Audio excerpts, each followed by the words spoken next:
That was a great match. It was exciting for the fans. Extremely proud of our comeback. As you know, we lost that first set, but I never really got worried. They were pretty confident in the huddles and stuff. But I'm telling you, we were led by this gal tonight, freshman, and another freshman, Caitlin Butner, as well as Cheyenne.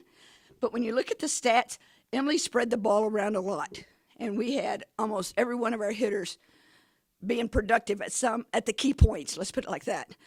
Defensively, the first set, we talked to them in between matches about digging better. I didn't think we dug very well that first game, but I thought Brooke and Micah and Riley really picked it up there, which really helped. I think that really motivated the kids was when the opposing coach got pretty hot.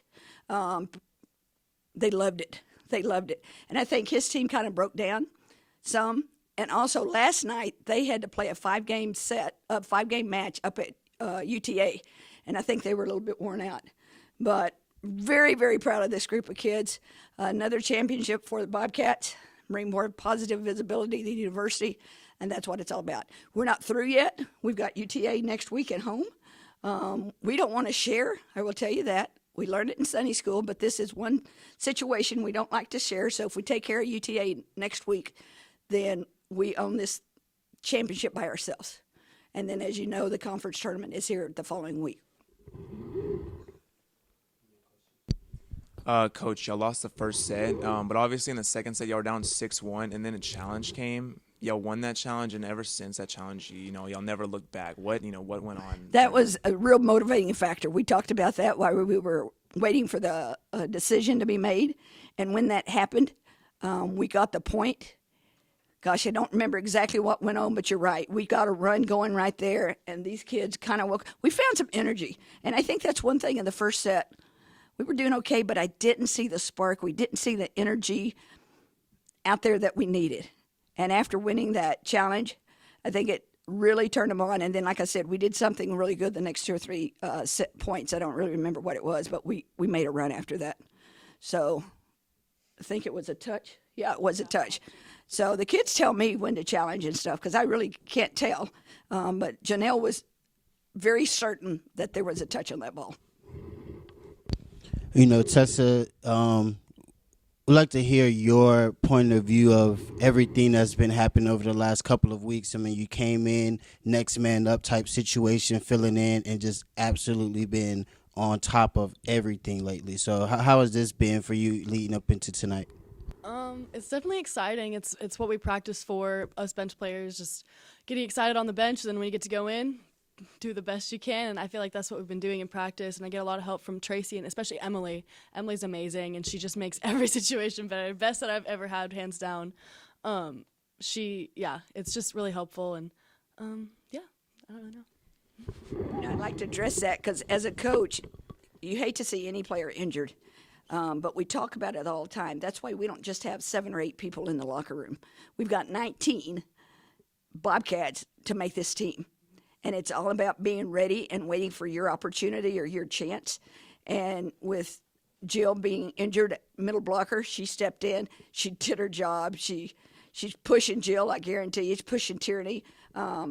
Tonight with 7 blocks, great job.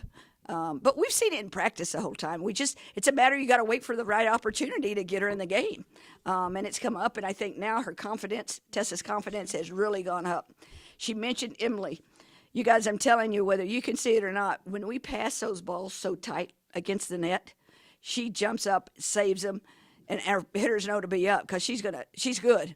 You don't recognize everything that Emily DeWalt does, but she is no doubt to me the leader on this team. Okay, Tessa, you had 7 blocks tonight along with 12 kills. So whenever you get the point, there's 2,200 fans behind you tonight. Mm-hmm. That's a large crowd. How does that make you feel, It's definitely nice. I try to zone them out as much as possible because I'm not really used to it yet, all the fans, but it's really cool, and it just kind of motivates me. It's more of a fire and stuff. And even at the end when little girls come up to me and ask me to sign their balls, that's the cutest thing ever. It just makes me so happy. Talking about that attendance, it was 2,214. It is the 7th largest in the program history. What do you have to say just about Bobcat fans, Coach? You know, we've got some true, gosh, people in this community that love volleyball. And I've had a good following through most of my career, but I think last year when we took that step up, we brought in a lot of new people.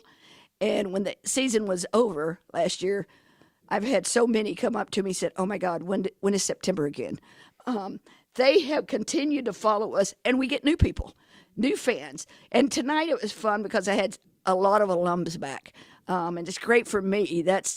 I'm in here because of the kids, and to see these kids who have now been out for 10 years and 20 years with their own kids. You know, I'm blessed. I can say that. But the crowd, it's great to be a Bobcat. Great day. We had a great football win. And with volleyball, I hope everybody's happy. And I know stay off the square tonight. I asked the assistant coach this yesterday, but back in late September, you said we're good, but we're not as good as we need to be. By November, we need to be better. Y'all went on a 9-game win streak. We did. Y'all just reached 20 wins. Today was 21. Y'all won the regular season conference championship. How has it all come together? I think just togetherness and guts, you know, and love. This is a family. This is a family. They're in that locker room together a lot.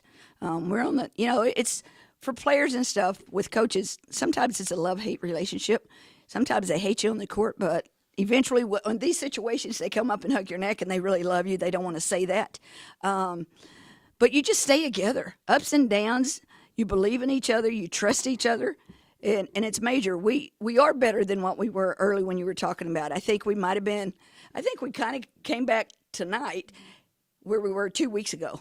The last maybe 2 or 3 games was maybe not quite as good. But I think with Courtney and Tessa getting some confidence and being in that mix more, it's helped them tremendously.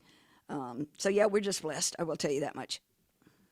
And Tessa, as a freshman, how has it, you know, been adjusting to a program that's as good as Texas State, not getting caught up with all the wins? It's definitely a little stressful sometimes because there's so much pressure and but it's really helpful. The whole team just is from day one when I started playing, or even when I was just on the bench, they just tell me they believe in me the whole time. Even Keontae tells me he believes in me. Everybody just is always there and supporting us. So it really doesn't even feel like I'm a freshman. Like, obviously it feels like I'm a freshman, but it's kind of like I'm not the newbie. Like, I fit in with this group.